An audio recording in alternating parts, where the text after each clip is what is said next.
નમસ્કાર. કોરોના મહામારીનું આ બીજું મોજું ભારતમાં, આપણા દેશમાં અને લગભગ બધા જ રાજ્યોમાં એટલું બધું પ્રભાવક રીતે આ વખતે ફેલાયું છે કે એની સામે શાસન અને પ્રશાસન બધું જ જોર લગાવવા છતાં અસહાય જાણે અનુભવતા હોય એવું લાગે છે. પ્રજા તરીકે આપણે પણ કોઈક ઠેકાણે બેદરકારી દાખવી છે.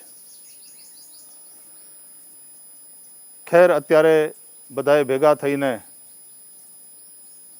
આ જે આપદા છે એમાંથી રસ્તો કાઢવાની વાત છે.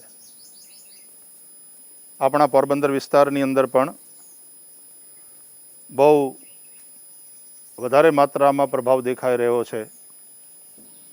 છેલ્લા 15-20 દિવસથી હું જિલ્લા પ્રશાસનના સંપર્કમાં છું અને એની સાથેની વાત પ્રમાણે કંઈક ઠોસ કામ થઈ શકે એટલા માટે થઈને સાંદીપની પ્રયાસ કરે છે.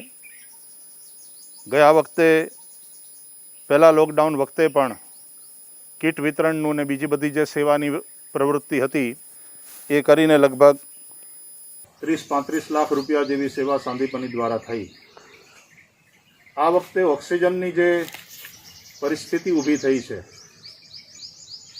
એને કારણે સાંદીપની દ્વારા કંઈક ઠોસ અને મહત્ત્વની સેવા થઈ શકે એ માટે અમે છેલ્લા 15 દિવસથી પ્રયત્નશીલ છીએ. અમે સફળ થયા છીએ અત્યારે આપણી સિવિલ હોસ્પિટલને ઓક્સિજનની આપૂર્તિ કેવી રીતે સુનિશ્ચિત થઈ શકે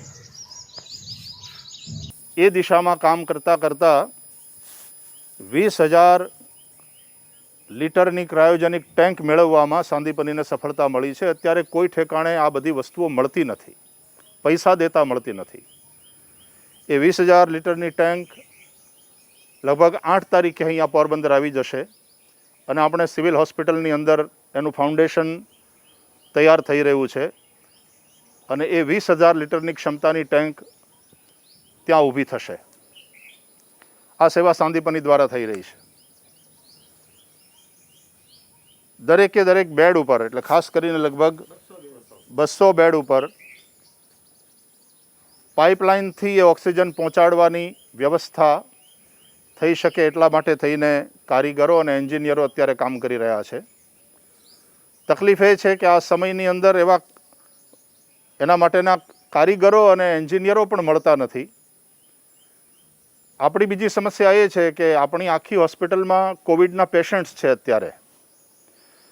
ત્યારે આ કામ વોર્ડમાં જઈને કરવામાં બહુ સમસ્યા થાય એમ છે. કલેક્ટર સાહેબની સાથે વાત થઈ અનુસાર એ એક વોર્ડ ખાલી કરી એના પેશન્ટને બીજે શિફ્ટ કરી અને આપણને આપતા જશે, જેથી કરીને અમે ત્યાં પાઇપલાઇન લગાડવાનું કાર્ય કરી શકીશું. ક્રાયોજેનિક ટેન્ક તો આપણે મેળવી લીધી, એનું ઇન્સ્ટોલેશન પણ થશે. લગભગ આ 40થી 45 લાખ રૂપિયાનો પ્રોજેક્ટ છે અને એની સેવા સાંદીપની દ્વારા થશે.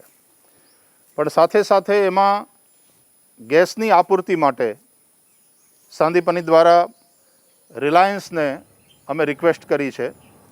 અત્યારે પણ સમયાંતરે રિલાયન્સ દ્વારા જ આપણને અહીંયા ગેસ પૂરો પાડવામાં આવે છે, ગેસની ટાંકીઓ આવે છે. હજી પણ અમે રિલાયન્સને વધારે રિક્વેસ્ટ કરી છે કે પોરબંદર માટે તમે પર્યાપ્ત માત્રામાં આ ગેસ ઉપલબ્ધ કરાવો. ભાઈ ધનરાજ નથવાણીએ મને એમ કહ્યું કે ભાઈ શ્રી, અત્યારે રાજ્ય સરકારના ઓર્ડર પ્રમાણે જ અમારે બધી જગ્યાએ ટેન્કરો મોકલવાના થાય છે. અમે પોતે પણ સ્વતંત્ર નથી, પણ અમે છતાં સુનિશ્ચિત કરીશું બને એટલી અમે પોરબંદરને મદદ કરી શકીએ. મેં રિક્વેસ્ટ પણ કરેલી કે એ પ્રમાણે એ સ્થિતિમાં રિલાયન્સ તો મજબૂત છે, સક્ષમ છે, કરી શકે એમ છે. તમે ઓક્સિજન જનરેશનની કેપેસિટી વધારો. અને સમાચાર તમે 1-2 દિવસમાં જ આ સાંભળ્યા હશે કે રિલાયન્સ પોતાની ઓક્સિજન જનરેશનની કેપેસિટી વધારે છે અને બહુ મોટે પાયે બધી જગ્યાએ બને ત્યાં સુધી ઓક્સિજનની આપૂર્તિ સુનિશ્ચિત થાય એ માટે મુકેશભાઈ અને રિલાયન્સ પરિવાર કામ કરે છે. અત્યારે એ વસ્તુ તો અસ્થાને છે, પણ એક વાત સાથે સાથે જોડી દઉં કે મને એ પરિવારને એટલા માટે આશીર્વાદ આપવાનું મન થાય છે કે મુંબઈની અંદર પણ હજારો બેડની કોવિડ હોસ્પિટલ અત્યારે સંચાલિત થઈ રહી છે એમના દ્વારા. અહીંયા જામનગરની અંદર પણ બીજા 1000 બેડની કોવિડ હોસ્પિટલ બસ કાર્યરત થવા જઈ રહી છે. અને એની સાથે સાથે આ ઓક્સિજન પહોંચાડવાની સેવા બહુ મોટે પાયે થઈ રહી છે. મેં રિક્વેસ્ટ કરી છે કે આપણને પોરબંદરને ઓક્સિજનની આપૂર્તિ સુનિશ્ચિત થાય, કારણ કે ટેન્ક તો આપણે લગાડી દઈશું પણ ટેન્કને પાછી ભરવાની ને. મીનવાઇલ આ બધું થતાં સહેજે તે જે 10-15 દિવસનો ગાળો નીકળી જશે એ દરમિયાન ઓક્સિજનની આપૂર્તિ થાય એ માટે થઈને સાંદીપનીએ ઓક્સિજન કોન્સન્ટ્રેટર મશીન્સ મેળવ્યા છે, જેથી કરીને તરતોતરત એની આપૂર્તિ કરી શકાય. અમે લગભગ 20-25 મશીન મેળવવામાં સફળ થઈ ગયા છીએ અને હજી બીજા મશીન આવશે. આ 20-25 મશીન અત્યારે સિવિલ હોસ્પિટલમાં અને બીજે જ્યાં જરૂર પડશે ત્યાં અમે મોકલાવશું. એની સાથે સાથે જિલ્લા પ્રશાસનને, કલેક્ટર સાહેબને અને DDO સાહેબને આ બધાને પૂછીને અમારા ડૉક્ટર ગઢવી સાહેબ અને ડૉક્ટર ગાંધી સાહેબ અને કમલભાઈ મહેતા આ બધા ડૉક્ટર્સ પણ સતત આમાં સલાહમાં સાથે છે. અને એવું જાણ્યું કે હ્યુમિડિફાયર અને બીજા કયા મશીન સાહેબ? વિસ્ફ્લોમેટ્રી, એ મશીનોની આપણને જરૂર છે.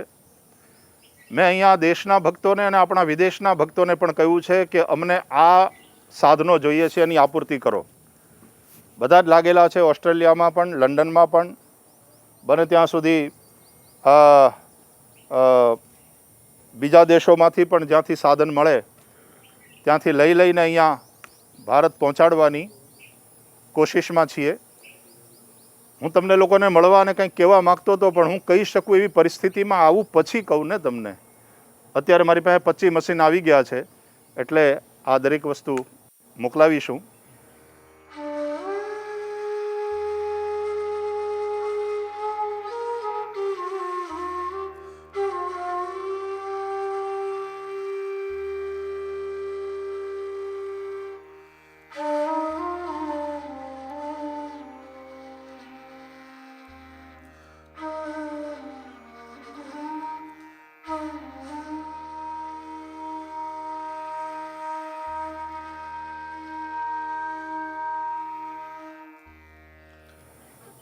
એક વાત બીજી કહેવાનું મન થાય છે.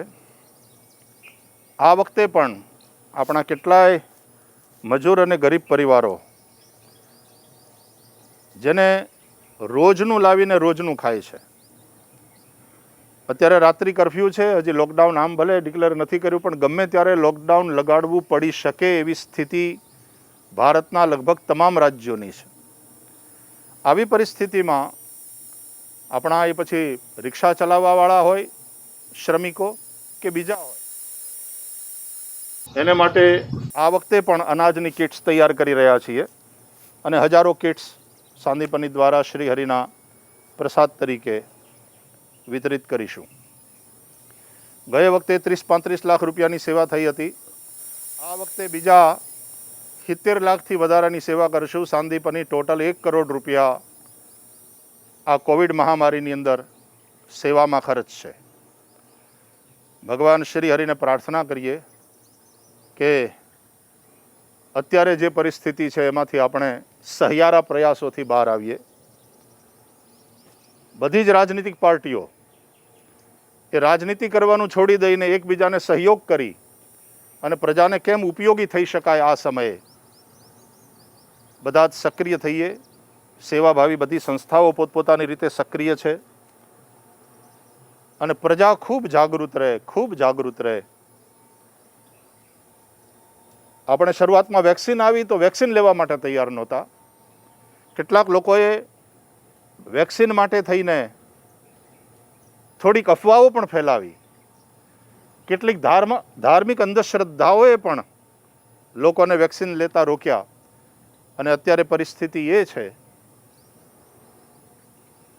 કે વેક્સિન લેવા લોકો તૈયાર છે તો વેક્સિનની આપૂર્તિ નથી.